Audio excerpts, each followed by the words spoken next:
Buenas tardes, mi nombre es María Araujo, médico cirujano de la Universidad de los Andes. El día de hoy vamos a seguir con el ciclo de videoconferencias, especialmente con enfermedades olvidadas. Un tema bastante, para algunos quizás tedioso, pero necesario en estos momentos que estamos viviendo, donde reinciden tantas enfermedades que creíamos estaban erradicadas quizás. Iniciamos con una bastante importante que tiene mucha incidencia en nuestro país y ya lo van a ver. Comenzamos con la leishmaniasis. Voy a darle algunos daticos con los que podemos entrar al tema y entrar, como diríamos, en calor, para que ustedes se familiaricen con las enfermedades que vamos a ver. Se dice que hay tres formas principales de leishmaniasis, entre ellas la visceral, que es la forma más grave de la enfermedad y a menudo es conocida como Kala-Azar. Este nombre vino principalmente del área africana, donde significa fiebre negra, porque la mayor incidencia y de personas infectadas con este tipo de enfermedades están en el continente africano. La cutánea, que es la más común y la que más vemos nosotros en nuestro día a día, y la mucocutánea. La enfermedad que afecta a las poblaciones más pobres del planeta está asociada a la malnutrición, los desplazamientos de población, las malas condiciones de vivienda, la debilidad del sistema inmunitario y la falta de recursos. Y como ven, esto es una cadena, una lleva a la otra. Por eso es muy importante recordarla en estos momentos. La leishmaniasis es causada por un protozoo del género Leishmania, transmitido por la picadura de flebotomos infectados. Está vinculada a cambios ambientales como la deforestación, la construcción de presas, los sistemas de riego y la urbanización. Se estima que aproximadamente al año se producen 700.000 casos y entre 26.000 y 65.000 defunciones. Imagínense la cantidad de personas que pasa factura a esta enfermedad. Solo una pequeña parte de las personas infectadas por leishmaniasis acaban padeciendo la enfermedad. Esto es muy importante. Quizás todos estamos en riesgo porque vivimos en poblaciones que son endémicas o en zonas geográficas, mejor dicho, que son endémicas para este tipo de enfermedades, pero sin embargo no llegamos a desarrollar la enfermedad como tal.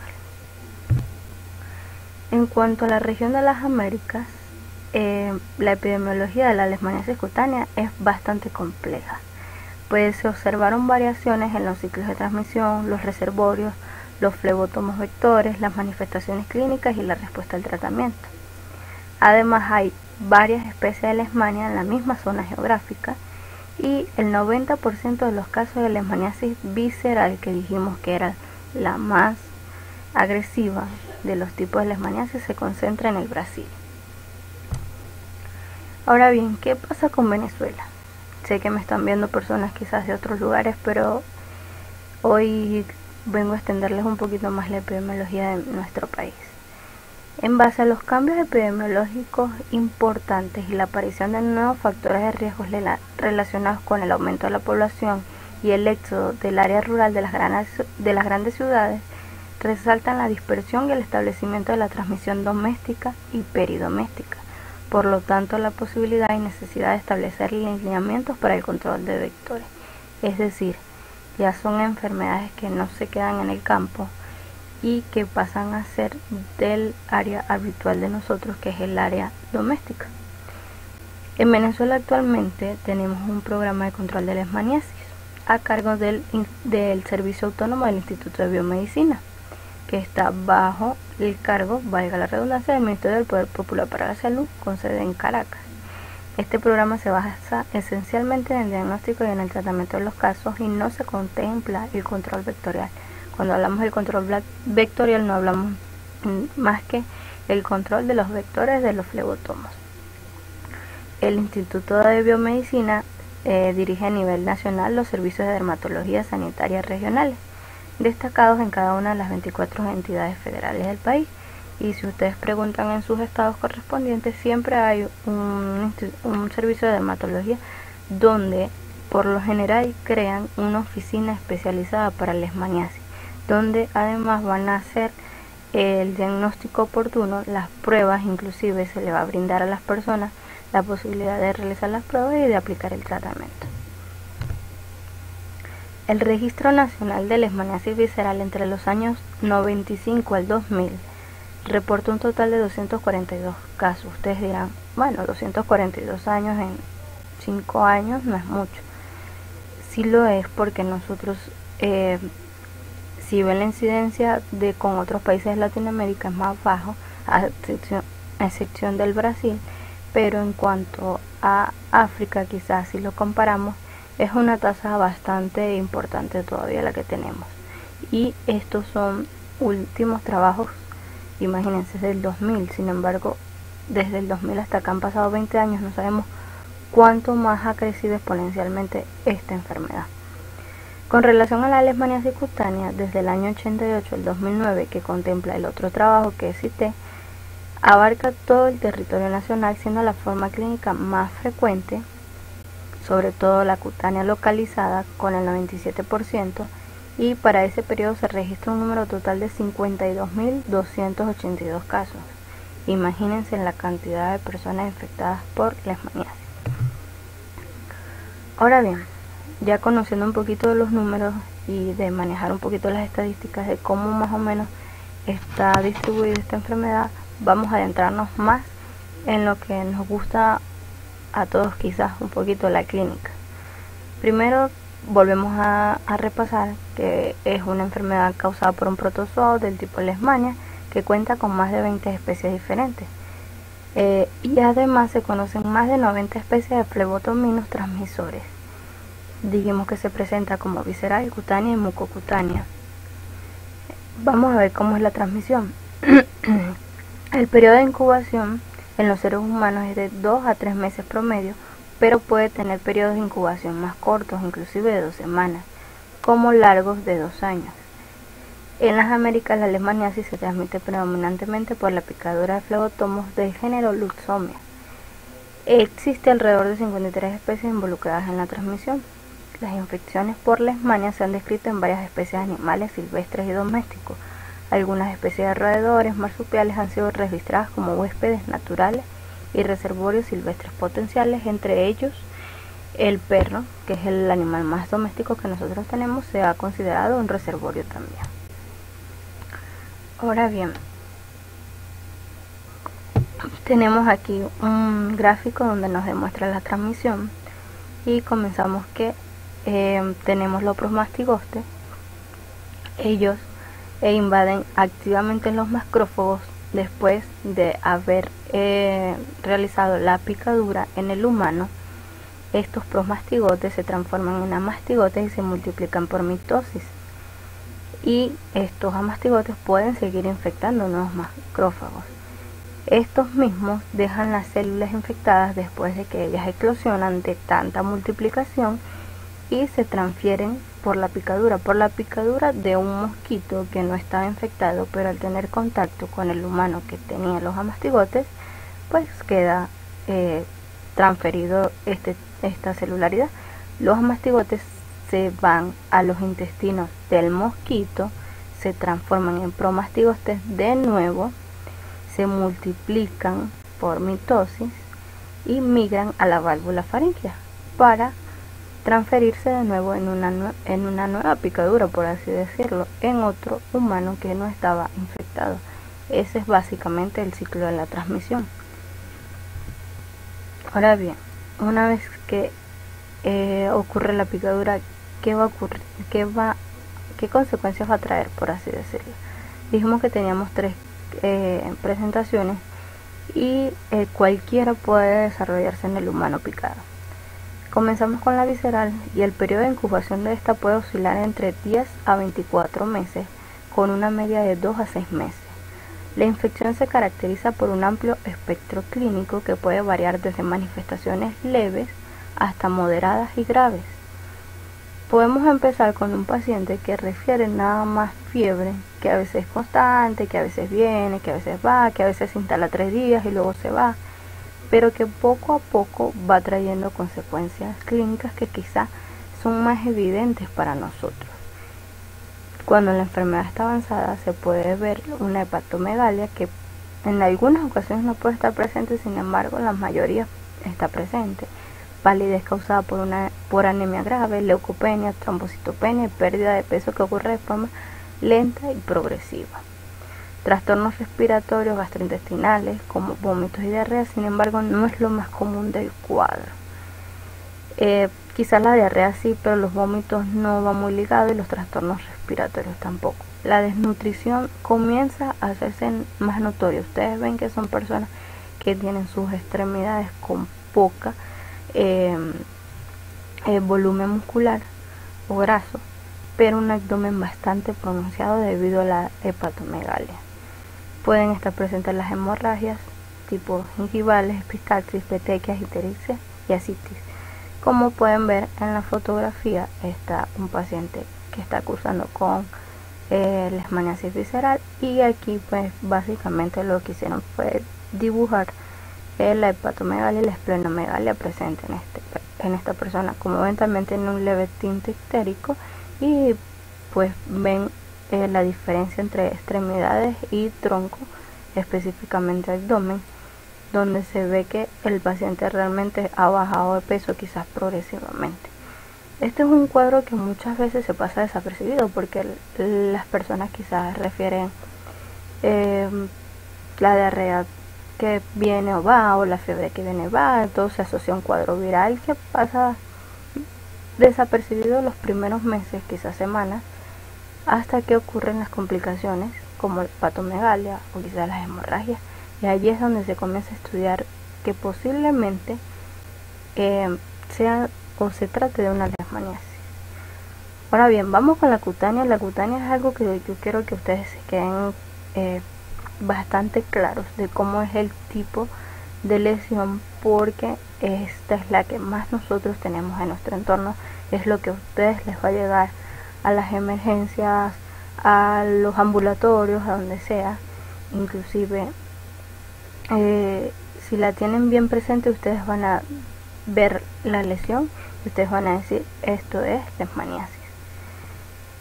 En cuanto a la cutánea, el parásito se localiza en la piel después de la picadura del mosquito y transcurre entre 1 a 12 semanas para que comience a manifestarse la pápula, que es la lesión inicial. Esta se ulcera, crece, genera una costra de exudado seco. Es muy común que la úlcera en un inicio sea rosada, de fondo limpio y tejido granuloso alrededor, redondeada con bordes regulares y elevados. Algo que es muy característico es que este tipo de lesión es indolora, con un tamaño aproximado de 0,5 a 3 centímetros de diámetro, y por lo general se ubican en las extremidades.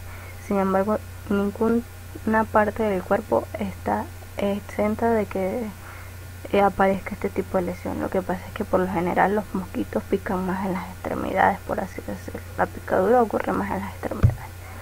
Las lesiones tienden a curarse espontáneamente dependiendo si el paciente sobre todo está inmunocompetente, y las cicatrices al final quedan hipopigmentadas con bordes hiperpigmentados sobre elevados.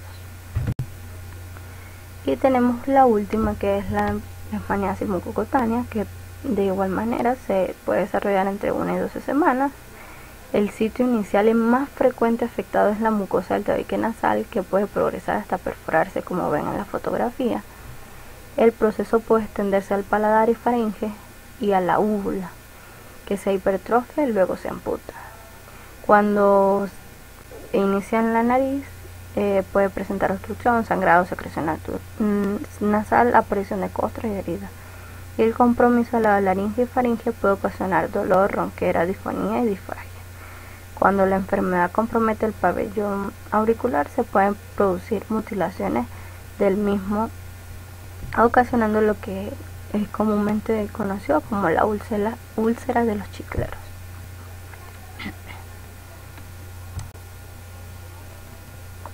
Ahora bien, el diagnóstico, ¿cómo lo vamos a hacer? Bueno, primero ustedes tienen que hacer una buena anamnesis de qué parte geográfica es el paciente, las condiciones de salubridad, cómo vive, si hay mosquitos en la zona, si tiene agua estancada quizás, y además investigar si ha tenido signos y síntomas que me hagan pensar en leishmaniasis, por ejemplo, una fiebre inexplicable y algún otro malestar o pérdida de peso o algo. Pero sobre todo el tipo de lesión y cómo la describen. Si vemos la lesión que les decía, rosácea, de borde de fondo limpio y de bordes sobreelevados, que quizás si se sobreinfecta comienza a desprender exudado seco. Y aquí vemos la leishmaniasis mucocutánea. Como ven, ya lleva compromiso de paladar, por lo cual esta es una de las leishmaniasis que es bastante agresiva porque llega a comprometer casi toda la cavidad bucal y pues al final ocasiona consecuencias graves en las personas, ¿no? ¿Cómo diagnosticamos la leishmaniasis? Bueno, yo creo que ya viéndola llevamos un gran terreno avanzado. Viendo los tipos de lesiones ya podemos inferir que estamos en presencia de leishmaniasis. Sin embargo, tenemos los laboratorios confirmatorios, como es un frotis o examen directo, cultivo, la anatomía patológica o la reacción de cadena polimerasa, e indirectos como la inmunofluorescencia indirecta o la técnica de ELISA. Cuando hablamos de los directos, pues tenemos el frotis, que no es más que visualizar las formas de los amastigotes que dijimos que estaban presentes en el ciclo de transmisión en lesiones cutáneas y lesiones mucocutáneas, a través de posterior a raspados y biopsias, aspirados de médula ósea también, de ganglio de vaso para leishmaniasis visceral y coloreados de tensión de Jensen. La toma de muestra de biopsia de las mucosas debería ser realizado por un médico especialista, y para la visceral es la que más se practica la punción aspirativa de médula ósea, donde vemos de igual manera los amastigotes. Y la reacción de cadena de polimerasa en nuestro medio, lo que más hacemos es el frotis. El frotis no es más que hacer con un bisturí el raspado de la lesión, porque como les decía, lo más común es que sea cutánea, y eso montarlo en una laminilla y llevarlo al microscopio. Los indirectos es la reacción de Montenegro, que detecta en el organismo anticuerpos, principalmente inmunoglobulinas G, específicos contra la leishmania, a través de la evaluación de la respuesta celular con prueba cutánea de hipersensibilidad retardada. Quizás muchos de ustedes recuerden el famoso PPD. Bueno, esto es muy parecido. La reacción de Montenegro prueba es igualito, se prueba a nivel cutáneo.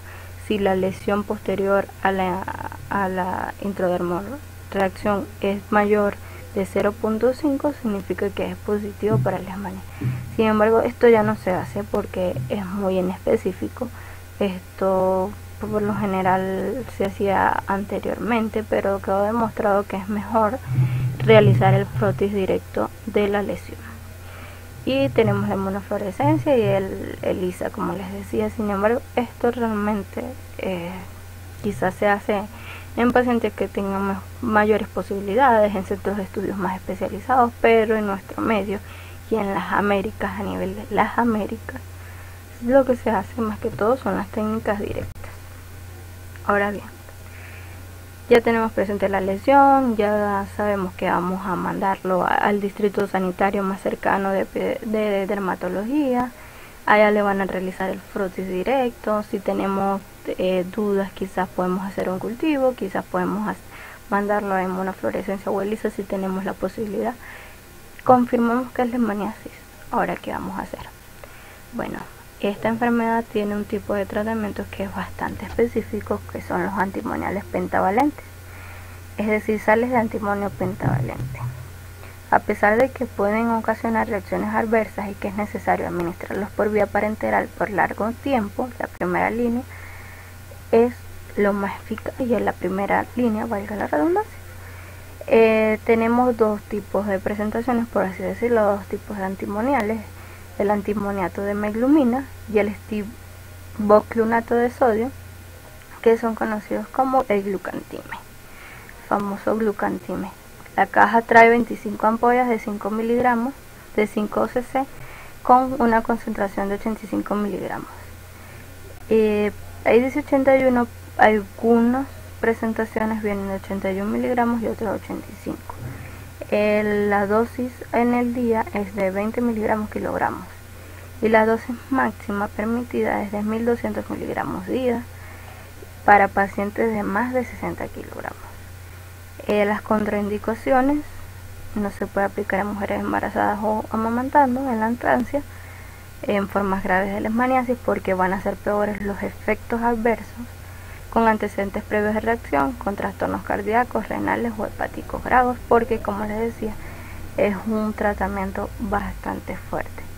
En nuestro medio tenemos este tipo de tratamiento, pero nosotros, como por lo general y en las Américas, como lo ven, por lo general está presente en la leishmaniasis cutánea, usamos son los antimoniales pentavalentes intralesionales la mayoría de las veces, ya que tienen mínimas complicaciones y se alcanza una mayor concentración en el área de la infección y disminuimos la toxicidad sistémica.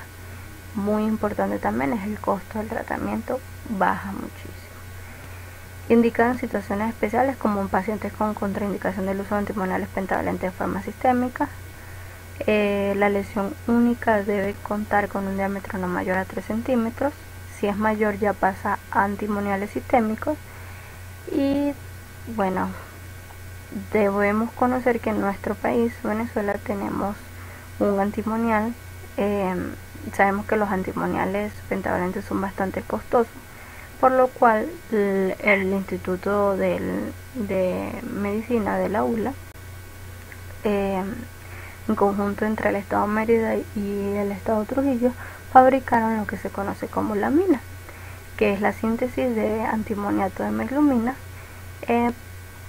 gracias a la colaboración de farmacéuticas extranjeras que les brindaron el apoyo, y ellos inclusive la siguen fabricando y baja muchísimo los costos y puede ser aplicada para nuestra población de bajos recursos.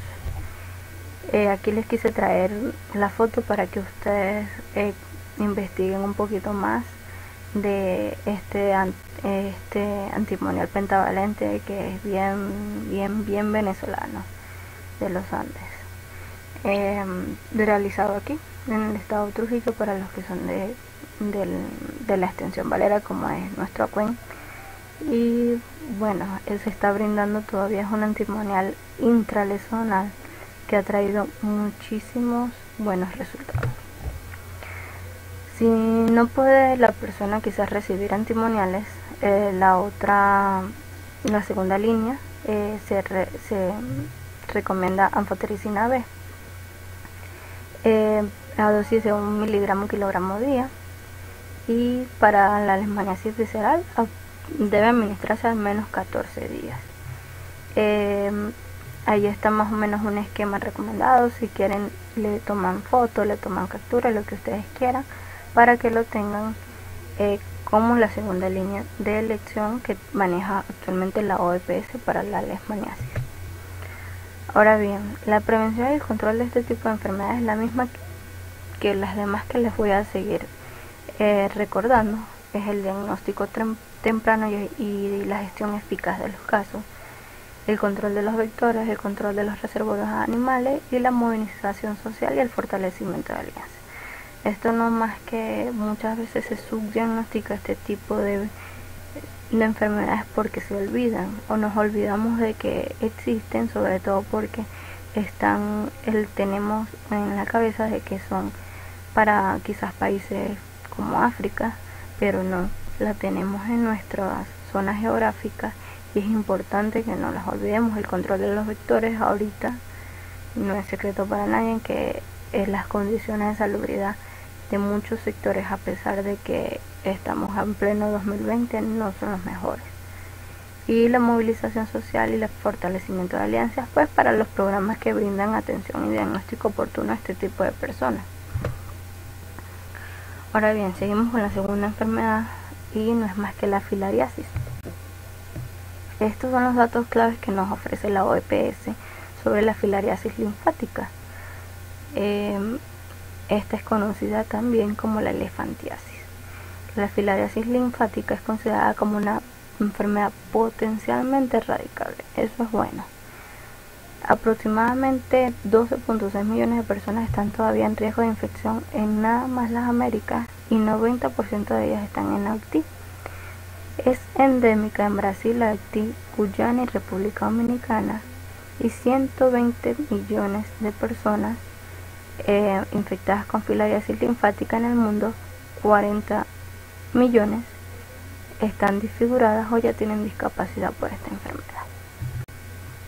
Ahora bien, ¿pero qué es la filariasis linfática? Es una infección parasitaria producida por nematodos que pueden dar lugar a una alteración del sistema linfático a largo plazo y desencadenar un linfedema crónico. Y con ello crecimiento normal de las partes del cuerpo, dolor, discapacidad, estigma y exclusión social, como pueden ver en la fotografía. Algo muy importante, esta es una enfermedad que lo asociamos de nuevo al África, porque es que sabemos que es una región donde hay más pobreza, donde hay más deficiencia en el sistema inmunitario de las personas, donde están expuestas a muchos factores externos. Sin embargo, en las Américas tenemos la Buchereria bancrofti, que es la única especie que es transmitida por los mosquitos del género Culex, principalmente el Quinque fasciatus, que son los vectores más comunes. Sin embargo, aquí pueden ver las características epidemiológicas de la filariasis. Hay varias especies, están distribuidas en diferentes partes del mundo, pero sobre todo en África y en Sudamérica y sobre todo en Latinoamérica. Hay focos en Latinoamérica. Y si ven, hay un renglón que dice característica, que tiene periodicidad, y eso ya veremos por qué es importante. Ahora bien, la transmisión de la filariasis, vamos a ver en el número 1, el mosquito pica para alimentarse de la sangre, y en el momento en el que el mosquito pica, ocurre la picadura, como llave infectado, vamos a iniciar así, como llave infectado, las larvas penetran en la piel del ser humano. En el ser humano, pues estas larvas migran hasta el sistema linfático, se producen microfilarias encapsuladas que viajan por esos vasos linfáticos y sanguíneos. Cuando el mosquito pica, un mosquito que no está infectado, pica a la persona que ya recibió las microfilarias, ingiere esas y se desprende, como estaban encapsuladas, entran al mosquito, penetran en el estómago, ahí se rompe la cápsula y migran todas estas filarias hacia los músculos torácicos del mosquito, y va creciendo la larva hasta que migran a la cabeza del mosquito, donde se van a alojar esperando pues de nuevo alimentarse, y ocurre la picadura y vuelven a infectar a otro humano. Ahora bien, los signos y síntomas de la filariasis se caracteriza porque es de evolución crónica. Como ven, ustedes no van a tener un linfedema de esa magnitud que veníamos atrás de un día para otro, no, esto es bastante crónico, es progresivo.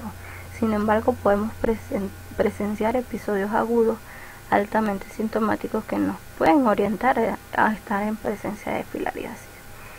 El intervalo de la aparición de la microfilaremia detectable puede durar varios meses inclusive, y la presencia de microfilarias en la sangre inclusive puede pasar desapercibida porque puede ser totalmente asintomática, como en otros puede estar presente esos episodios agudos de los que le hablaba. Ahora bien, ¿de qué se tratan esos episodios agudos?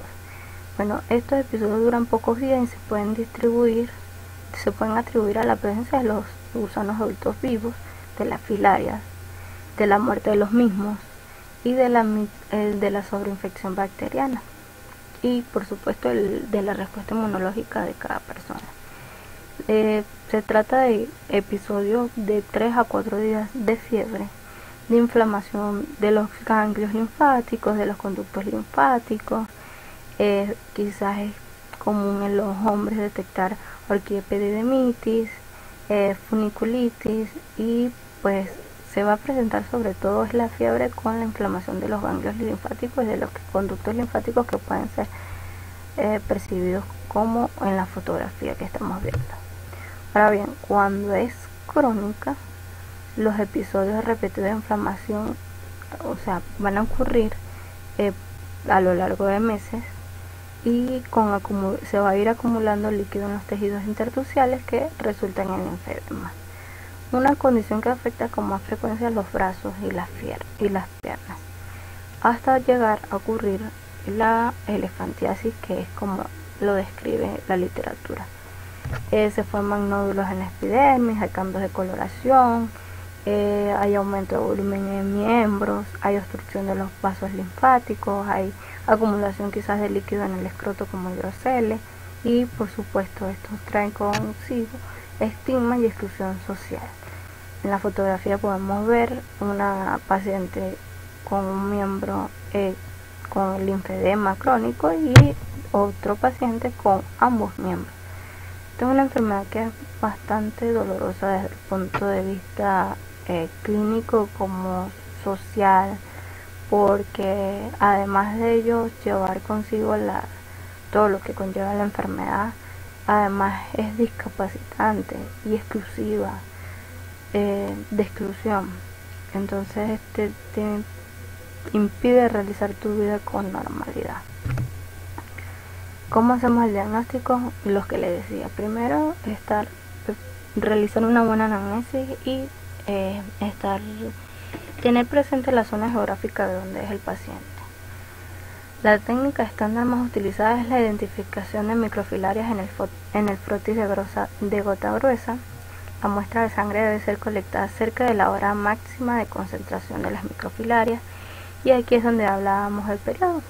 Se dice que las microfilarias, las que tenemos en las Américas, la especie que tenemos en las Américas, tiene un punto donde aproximadamente entre las 11 de la noche a 3 de la mañana que están en su punto máximo. En ese momento hay que tomar la muestra para tener la seguridad de ver las microfilarias. También hay otras pruebas como la filariasis test strip, que detectan los antígenos igualmente después de un pinchazo en el dedo y tomar la gota gruesa. Estas son independientes de la concentración y se han demostrado ser sensibles y específicas. Por supuesto, no la he visto en nuestro país, la describen son los países de Norteamérica, pero están en funcionamiento. Ahora bien, el tratamiento se basa en 2 o 3 medicamentos, el cual es ivermectina 150 microgramos sobre kilogramos, dietilcarbamecina 6 miligramos sobre kilogramos y albendazol en una administración de dosis única. Hay esquemas donde se incluye nada más la dietilcarbamecina y el albendazol, y esta combinación se da una vez al año. La triple reduce mucho más rápidamente el número de microfilariases, pero estas combinaciones muchas veces se tratan de ver la condición del paciente, y si el paciente quizás pueda tener una buena reacción, pues instalan el tratamiento de 3 medicamentos. O si la microfilaria de las microfilarias la cantidad es bastante, se instala de inicio el tratamiento con las 3 medicamentos.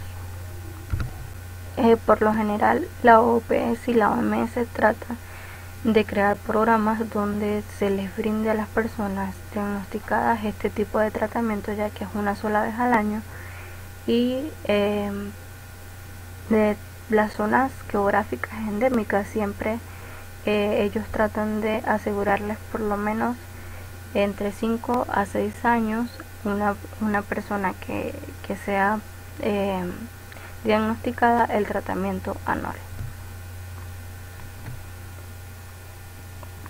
Vamos con la tercera enfermedad, la oncocercosis. Aquí tenemos unos datos de la oncocercosis en las Américas. Hay 11 focos eliminados en las Américas, gracias a Dios.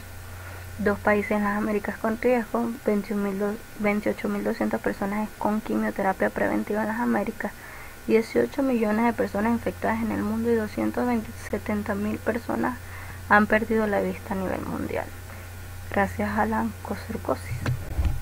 Entonces, desde 1995 no se presentan en las Américas casos nuevos de ceguera por oncocercosis. Sin embargo, hay casos de oncocercosis, pero que no han llevado a la ceguera. En 2013, Colombia se convirtió en el primer país del mundo en recibir la verificación de la eliminación de la oncocercosis por parte de la OMS, seguido por Ecuador, México y Guatemala. El área Yanomami de la región del Amazonas, compartida entre Brasil y Venezuela, es la única área aún con transmisión activa en las Américas y constituye el principal desafío para lograr la eliminación regional de la oncocercosis. Se estima que aproximadamente 28.200 personas en los 2 países mencionados aún necesitan tratamiento periódico, por lo menos cada 6 meses, continuo con ivermectina. Es decir, que tenemos el foco aquí, cerquita, ¿verdad?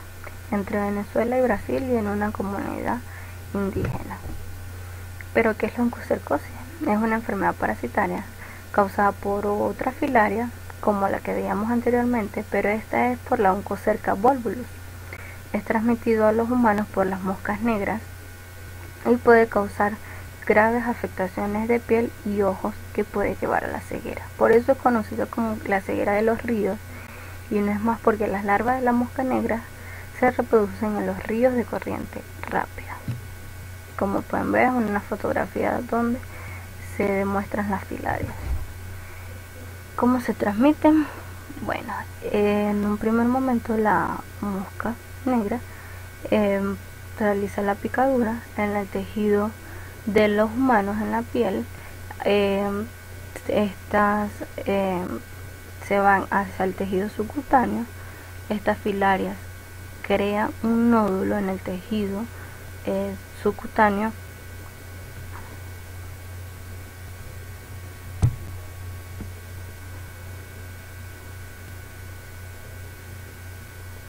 de la piel, disculpen lo que acaban de salir, y se encuentran ahí se producen las microfilarias que posteriormente una mosca negra que no está infectada va a picar de nueva cuenta a un adulto que ya está infectado, las va a llevar, van a penetrar en los músculos torácicos de la mosca. Las larvas van a reproducirse, van a crecer y van a migrar de nueva cuenta a la cabeza, para que de nueva cuenta cuando piquen a otro o se produzca la picadura en otro humano que no esté infectado, vuelva a reproducir el ciclo. Es muy común, o esto es algo que tenemos que tener presente, es que en el tejido celular subcutáneo ellos crean nódulos donde se están reproduciendo las filarias. Ahora bien, los signos y síntomas. Bueno, primero tiene un periodo de incubación de 6 meses a 1 año. Tras este periodo aparece una infección crónica del tejido celular subcutáneo en piel y en ojos, debido a la presencia de los vermes adultos microfilarias y por supuesto la reacción alérgica del hospedador. Es decir, se producen nódulos conocidos como oncocercomas, lesiones en piel como oncodermitis y lesiones oculares como oncortalma. Esta es la tríada más común de la oncocercosis. Ahora bien, describamos los nódulos. Se localizan en el tejido celular subcutáneo, pero puede haber en otros lugares. Miden aproximadamente de 1 a 2 centímetros de diámetro, inclusive pueden llegar a 8 centímetros. En África, por lo general, se localizan principalmente en tronco, muslos y brazos, pero en América predominan en la cabeza, hombros y tronco. El número de nódulos por lo general es de 3 a 6, pero hay casos donde se describen personas que han tenido 150. Suelen ser indoloros, no adherentes a planos profundos y de una consistencia dura característica, como pueden ver en la fotografía.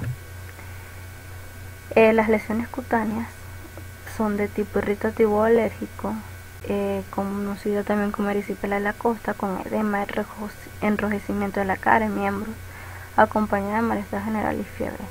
Los brotes producen modificaciones de la piel denominadas mal morado por el color que adquiere, y puede aparecer además xerodermia, paquidermia, aspecto leproide, prurito con liquefacción y dermatitis eczematosa, y lesiones papulosas e incluso papilomatosas en brazos, manos y nuca. Es decir, ella puede crear nódulos, puede crear una lesión irritativa como la que ven en la imagen por la presencia de las filarias en el tejido celular subcutáneo.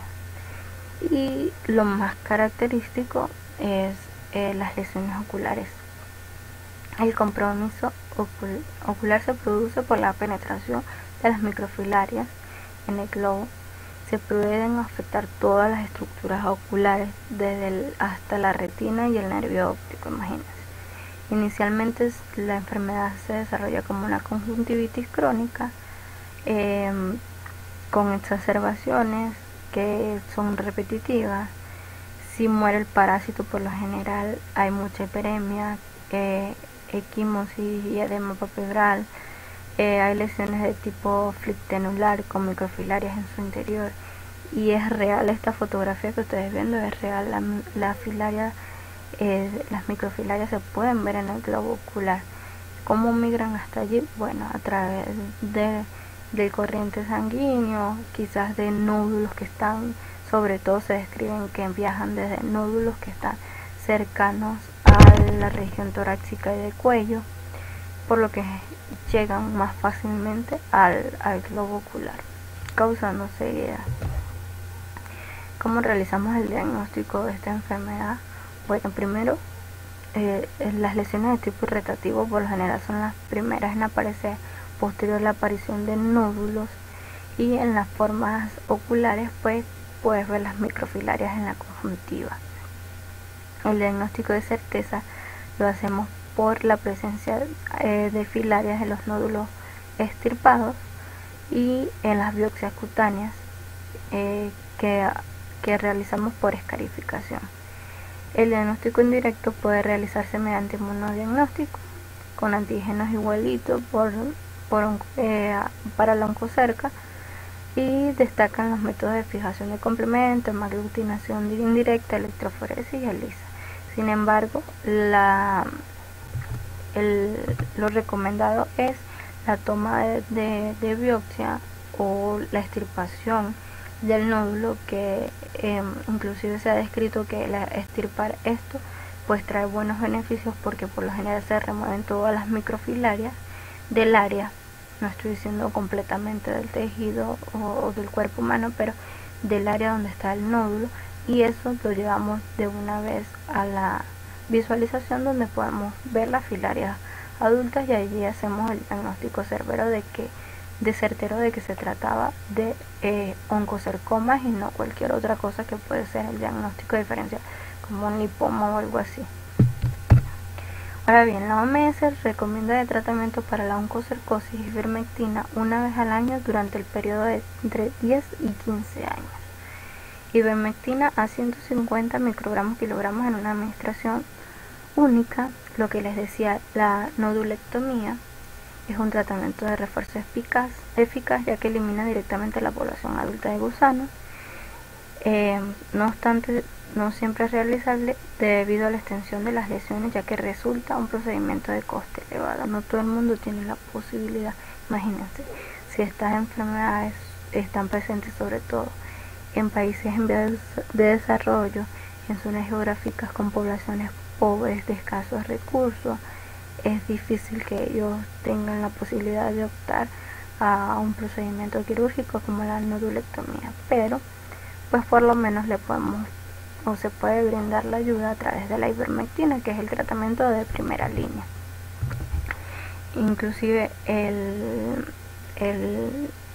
equipo farmacéutico de la compañía MSD, lo pueden buscar, tiene el proyecto Mectisam, que es como se conoce la ivermectina, o sea, el nombre comercial que tiene. Ellos en conjunto con la OMS, en su plan de las enfermedades desatendidas planean la erradicación de este tipo de enfermedades, y ellos aseguran el uso del Mectinsan, de la ivermectina, a través de un fondo. Países aliados depositan este fondo, MSD fabrica la ivermectina o la pone a la disposición de la OMS u OPS, y se les garantiza a los pacientes diagnosticados la ivermectina, la dosis única, por lo menos entre 10 a 15 años. Ahora bien, la última y no menos importante enfermedad, la esquistosomiasis. Según las estadísticas de la esquistosomiasis en las Américas, hay 2 países en riesgo de infección. Volvemos, Brasil y Venezuela. 1.6 millones de personas necesitan quimioterapia preventiva. Brasil ha tratado 27.178 personas y Venezuela 282 casos en el 2012. Sin embargo, recuerden que muchas veces se subdiagnostica, que muchas veces no se notifica, a pesar de que son enfermedades de notificación obligatoria, por lo cual estas estadísticas estoy casi segura que se quedan cortas.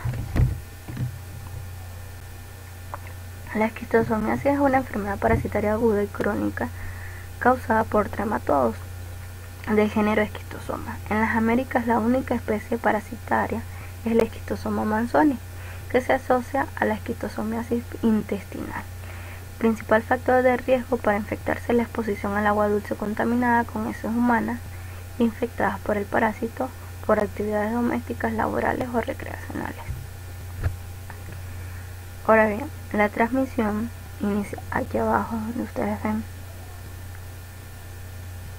Los huevos se liberan desde el huésped en las heces y la orina, eclosionan en el agua y liberan larvas inmaduras que penetran el caracol, que está por lo general en ríos.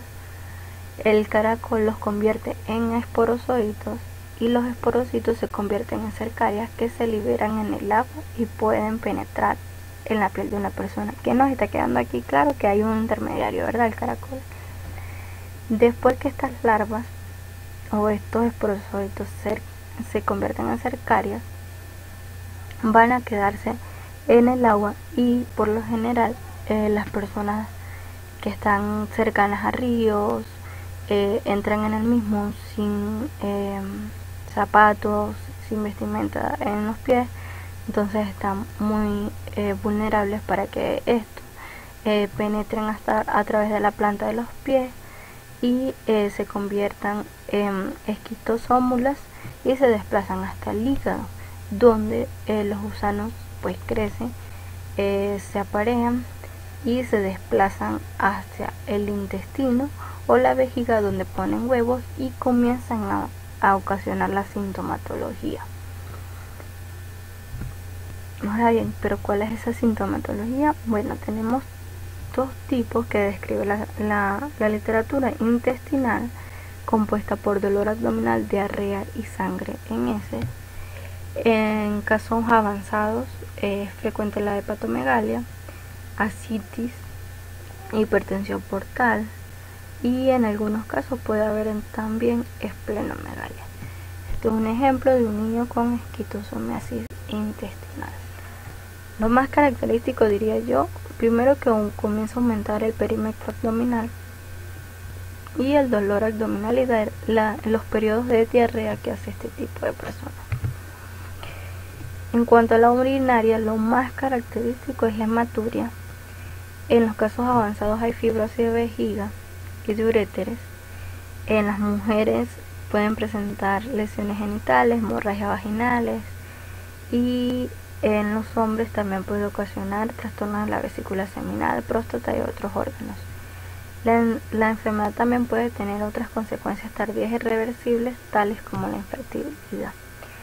Primero deben sospechar, como les decía, y ya lo vamos a ver ahorita con el diagnóstico, la zona geográfica, los antecedentes, cómo vive el paciente. Y bueno, en cuanto a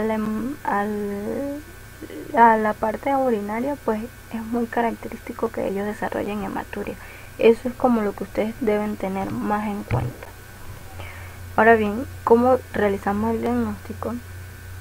Ustedes preguntan, ustedes ven en qué zona geográfica, en qué condiciones vive el paciente, y la técnica habitual para la esquistosomiasis urogenital es pasar la orina por filtros en aula, un papel o policarbonato, y ver la hematuria que tienen, y se pueden ver los huevos en la orina. En los niños es muy común ver microhematuria que se detecta con tiras reactivas. En cuanto a la esquistosomiasis intestinal, los huevos pueden detectarse al microscopio por una muestra de heces, un coproanálisis normal, en el que la muestra se monta en 2 portaobjetos y es visualizado al microscopio. También se puede hacer con papel celofán empapado de glicerina con azul de metileno. Las personas que viven en zonas no endémicas o de baja transmisión, se puede realizar pruebas serológicas e inmunológicas para determinar la exposición a la infección y la necesidad de realizar un examen o quizás quimioprofilaxis. ¿Cuál es el tratamiento? Bueno, se recomienda, o la OMS recomienda de nueva cuenta, el tratamiento con praziquantel en una dosis única, con la dosis de 20 miligramos kilogramos 2 veces al día, pero un solo día, o 20 miligramos sobre kilogramos 3 veces al día, sobre todo dependiendo de qué tipo de esquistosoma es el que está presente. Pero nosotros, como tenemos el Manzoni, pues realizamos la dosis de 20 miligramos sobre kilogramos 2 veces al día, un solo día. La OMS y la OPS, sobre todo, estableció a partir del 2016 y la actualizó en el 2017 un renglón que se llama enfermedades tropicales desatendidas, donde hay 17 enfermedades, entre las cuales están las 4 de las que acabamos de hablar: esquistosomiasis, oncocercosis, filariasis y leishmaniasis. Ellos están tratando de crear nuevos programas para la erradicación de estas, ya que a pesar de que están reincidiendo por las malas condiciones de salubridad que no son escapan de ningún país de Latinoamérica, pero sobre todo el nuestro, y cómo brindarle las herramientas para el diagnóstico y la terapéutica, sobre todo para el diagnóstico. Creo que estamos pasando muy desapercibidos estas enfermedades y están volviendo, inclusive a experiencia personal. Hace aproximadamente un mes yo diagnostiqué 3 personas con leishmaniasis cutánea. No la diagnostiqué porque, por completo, porque faltaba hacerle los estudios, pero desde entrada el tipo de lesión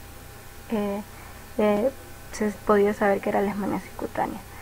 Entonces no está muy lejos de nosotros, muchachos, no las olviden, traten de repasar estos temas porque están volviendo este tipo de enfermedades.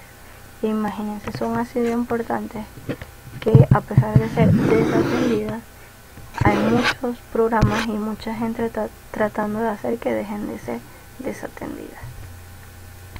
Muchísimas gracias, los dejo con este mensaje. Recuerden seguir participando en las videoconferencias que trae Acuen, y bueno, cualquier duda, sé que nos estaremos leyendo prontico. Gracias.